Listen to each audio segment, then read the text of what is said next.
Hello and welcome to UGT Academics. Here we are with the solution of Gala paper 2 of English. Let's begin with the solution. Okay, ये chapter कौन सा है? One winter morning I see Sahib. Sahib का नाम सुनते ही you can recall that this is from Lost Spring. ठीक है, ये चैप्टर में हमें दो पार्ट में स्टोरी समझाई गई है. उसमें से एक पार्ट का डिस्क्रिप्शन है और ये पार्ट है पार्ट 1. ओके, तो इधर डिस्क्रिप्शन है कि एक विंटर मॉर्निंग साहिब कहाँ जाता है, टेनिस ग्राउंड के बाहर खड़ा होता है और वो देखता है कि कैसे बच्चे अंदर टेनिस प्ले कर रहे हैं और उसी का डिस्क्रिप्शन है. You can read this paragraph by yourself. The paragraph continue still here. इसमें है कि वो अपनी जॉब चेंज कर देता है. अभी वो रैग पिकिंग नहीं कर रहा है और अभी वो क्या कर रहा है, he used to work at a tea stall. ठीक है, और स्टोरी की एंडिंग सैड है क्योंकि स्टोरी के एंड में वो खुद के मर्जी का मालिक नहीं रहा है. ठीक है, चलो let's begin with the MCQs. Okay, so the first question is Sahib is satisfied with, मतलब साहिब किस चीज़ से खुश था. तो आप अगर पैराग्राफ पढ़ोगे तो यू विल फाइंड आउट कि साहिब सिर्फ किससे खुश था, just watching the tennis being played, क्योंकि वो खेल तो सकता नहीं था, neither he was allowed to play. Okay, next moving to the other question, what is it, dash is out of reach. क्या उसके रीच के बाहर था. तो क्या बाहर था, game of tennis.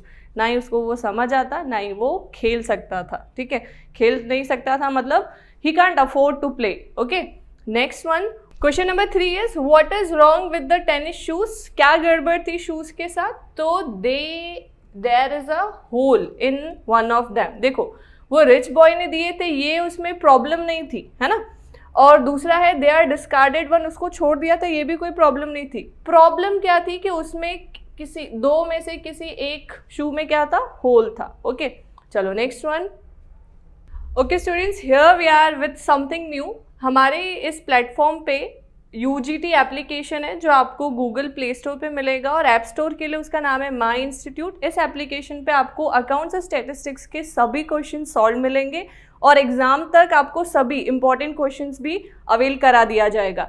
App store पे इस एप्लीकेशन को रन कराने के लिए you have to use this code which is VUGKX. Okay, so let's move to our next question. Okay, next one is his face I see has lost the carefree look. These words suggest that. क्या बताते हैं, उसका चेहरा अब कैसा है, मायूस रहता है. अब वो अपनी मर्जी का मालिक नहीं दिखता है. अब उसे रोज क्या करना है, उस कैनिस्टर पे जाना है, उस टी बूथ पे जाना है, उस कैनिस्टर को पकड़ के और फिर उसे क्या करना है, मिल्क कलेक्ट करना है. ठीक है, पहले ऐसा नहीं था. सो अभी इसी क्या सजेस्ट करता है कि साहिब अब खुश नहीं था. ठीक है, next one, the canister belongs to. Canister क्या होता है, तो जिसमें दूध रखते हैं. ठीक है, a vessel to carry milk.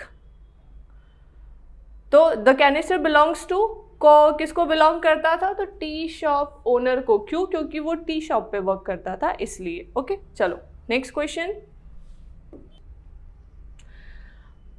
अब ये आपका फिलअप है जो कि एग्जैक्टली आपके टेक्स्ट बुक से नहीं उठाया गया है. देयर आर फ्यू चेंजेस, इसीलिए इसका आंसर फाइंड आउट करना आपके लिए डिफिकल्ट होगा, but here we are to make it easy. Okay, चलो. Savita the elderly woman and her old bearded husband. Okay, form the other family. Young and dash Savita. कैसी थी वो, innocent. Young and innocent Savita. Works, कैसे work करती थी वो, mechanically. यहां पे आपको वर्ड्स के अकॉर्डिंग देखना है कि वो कहां पे सेट होंगे, कौन सी लाइन में. Okay, the elderly women dash the dash of bangles. अब वो क्या करती है, हाईलाइट करती है.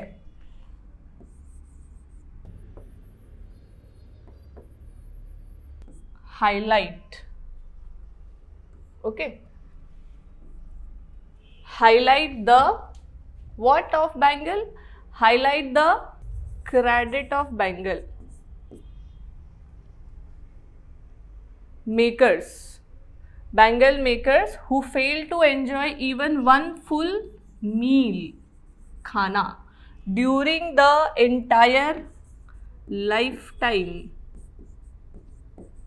ओके, तो इधर से लाइफ टाइम यूज हो गया, मील यूज हो गया, क्रेडिट यूज हो गया। The old man has an, an है तो उसके साथ ऑब्वियसली क्या लगेगा, a word that begin with vowel sound, तो या तो वो इनोसेंट या तो अचीवमेंट, तो ऑब्वियसली इनोसेंट यूज हो चुका है, तो क्या बचा, achievement.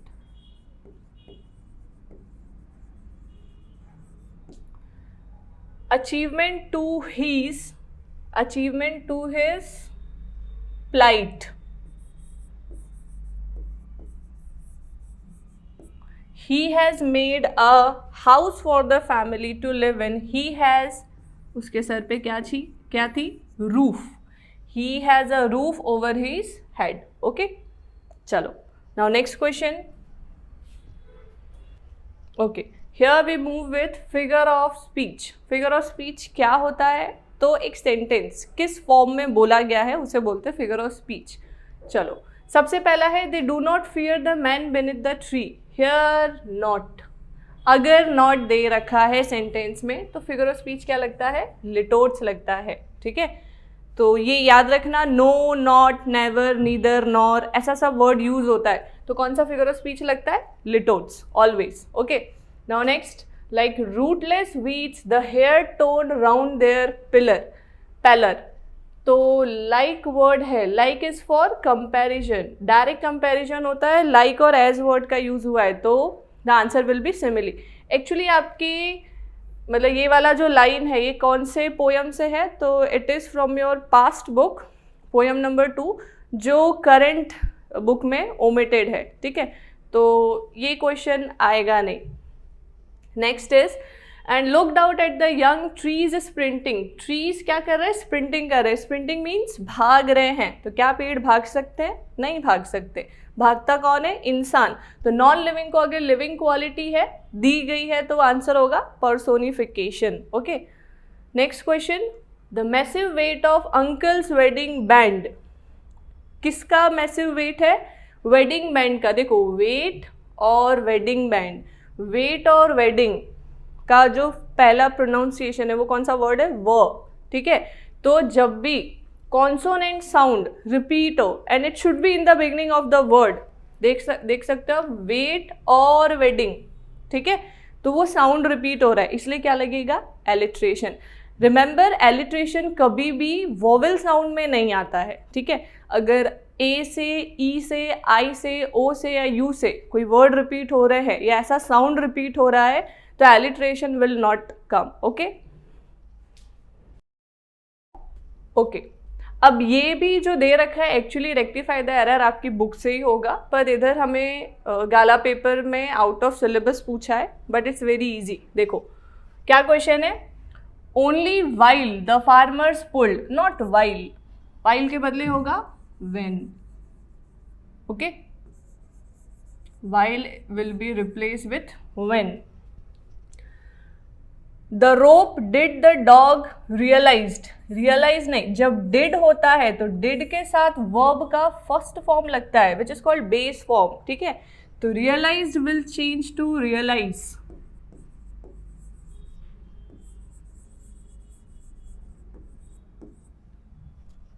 Next, that he was been, अब आपने पढ़ा होगा वॉज बीन कभी होता है क्या, वॉज बीन नहीं होता है, क्या होता है, हैड बीन होता है, तो was will be replace with had.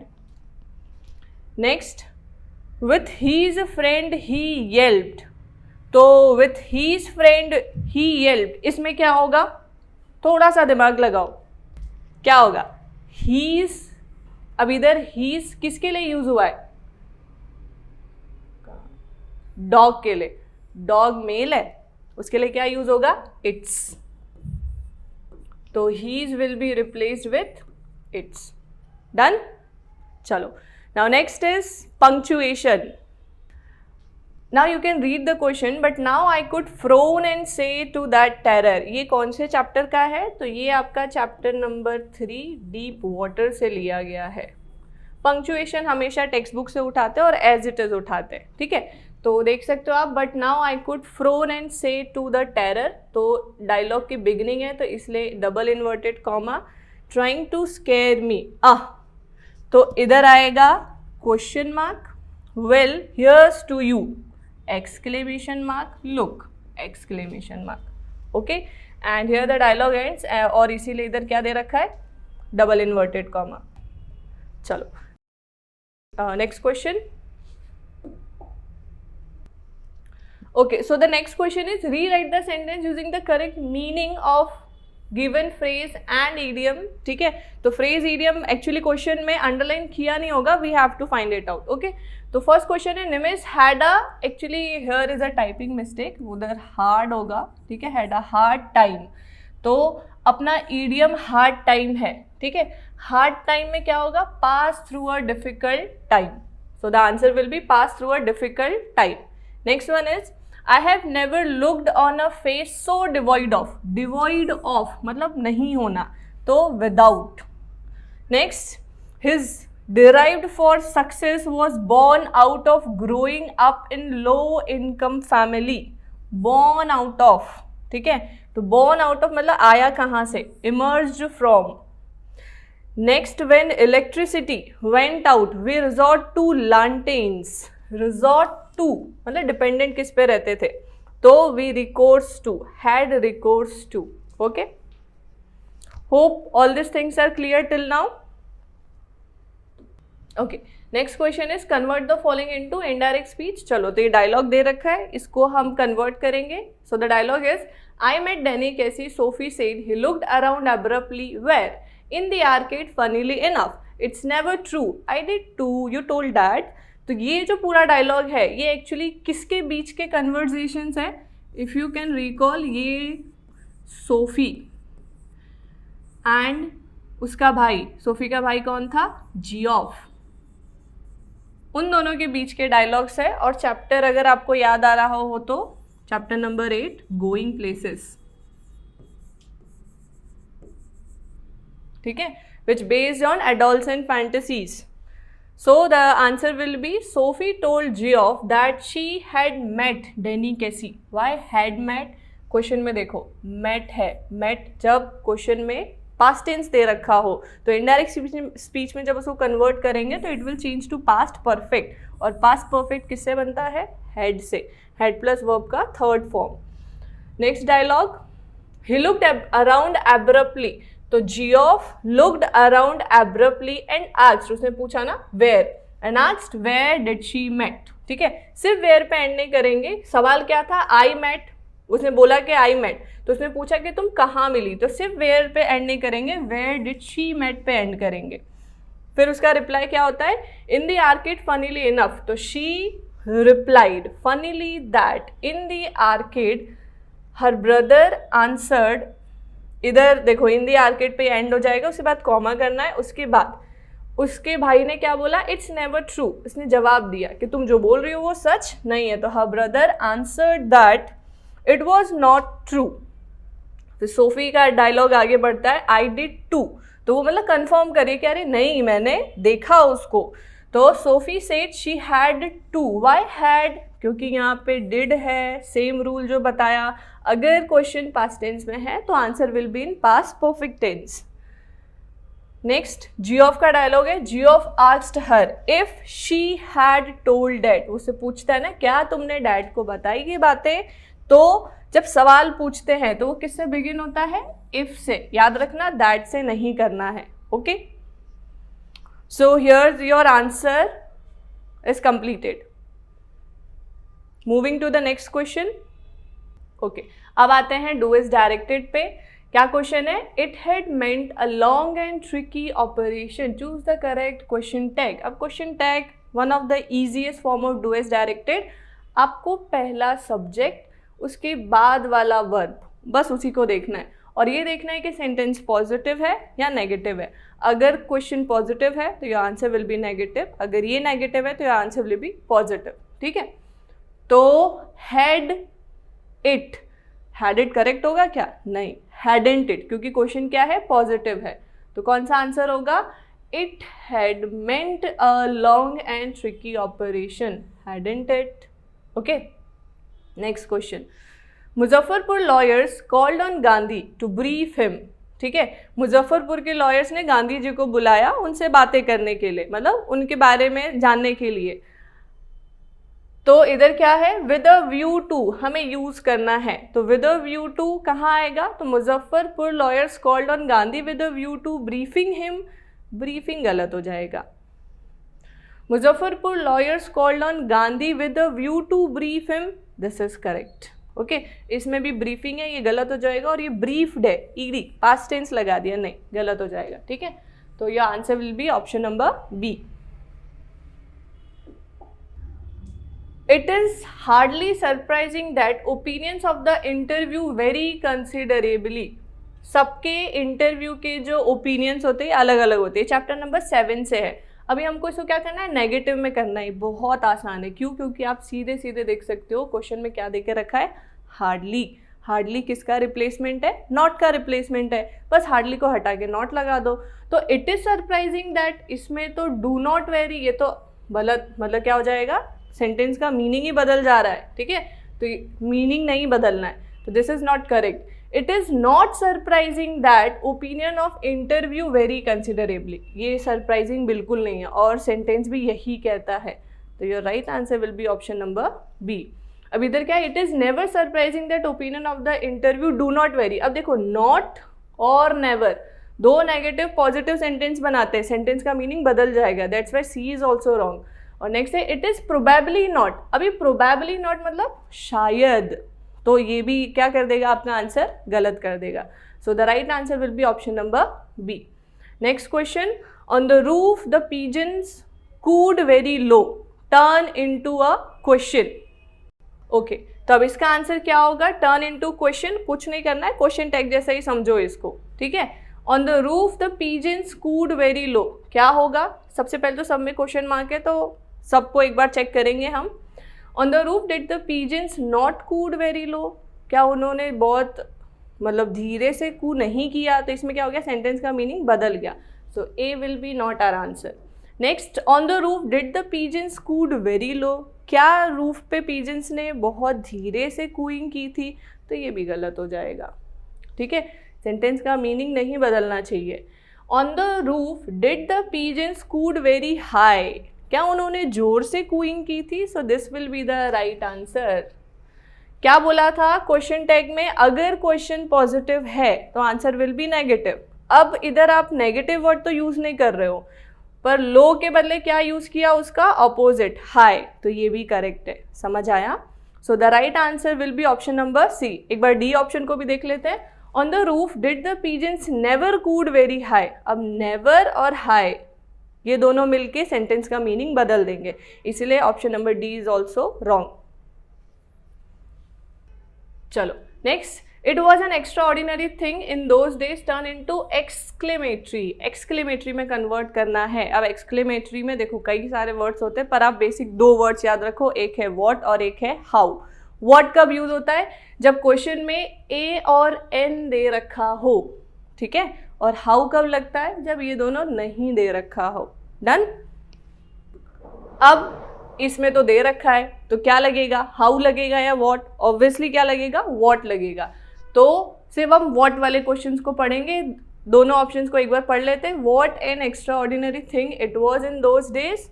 What an extraordinary thing was it in those days. अब देखो वॉज इट क्या कर रहा है, सवाल पूछ रहा है और हमें एक्सक्लेम करना है. तो option number D will be wrong and B will be correct. ठीक है, चलो next question. Not everyone can do that of course. तो इसको क्या करना है, टर्न इनटू अफर्मेटिव. अब सब बच्चों को कंफ्यूजन होती है, अफर्मेटिव क्या है और असर्टिव क्या है. तो अफर्मेटिव का मतलब है a sentence should be positive. ठीक है, and it should and with full stop. ना ही वो एक्सक्लेमेटरी मार्क वाला होना चाहिए, ना ही वो क्वेश्चन होना चाहिए, ना ही वो कोई और फॉर्म का होना चाहिए. It should be a simple sentence, but उसके साथ साथ पॉजिटिव होना भी ज़रूरी है. असर्टिव का मतलब क्या था, it should and with full stop. ठीक है, उसमें एक्सक्लेमेशन और इंटरोगेटिव क्वेश्चन नहीं होना चाहिए. अफर्मेटिव में प्लस पॉइंट है कि इट शुड बी पॉजिटिव. ठीक है, तो देखो not everyone can do that of course, तो इसका क्या होगा, नॉट हटाना है सवाल में से, ठीक है। तो everyone can do that of course, each one can do that of course, hardly everyone can do that of course, possibly everyone can do that of course. Not का रिप्लेसमेंट क्या है? हार्डली है। So your right answer will be C. Okay, here your Gala paper 2 solution ends. Thank you for watching.